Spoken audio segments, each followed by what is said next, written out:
travelling, or fighting superstition in its many manifestations, even though it was me who chose to debunk folklore and mysticism.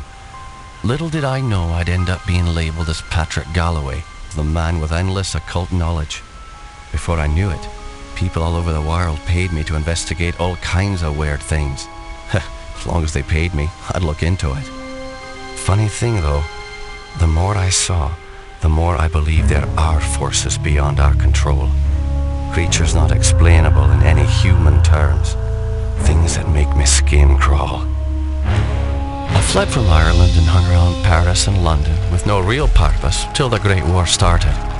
I joined a special unit whose job it was to squelch the fears of the superstitious farm boys who made up the fighting ranks. The Tresanti were the biggest pains. Me commanding officer, Jeremiah Covenant, led our unit on the hunt for their camp.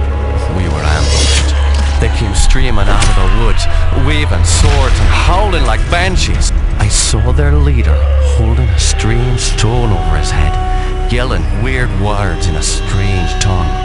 And just when I was gonna pull the trigger, he glared right at me. A bright green flash came from his hand, and it bowled me over as my gun went off. I woke up in a hospital bed with severe burns. They told me Jeremiah and the unit had gone on without me, but he'd given me the shaman stone to keep. I hadn't given any of this much thought until I came back here to find this letter that Jeremiah wrote me almost 6 months ago, asking me to come back to Ireland and help him out. This is not something I'm dying to do, for it may mean the death of me. He saved my life though, so I owe it to him. Just hope it's not too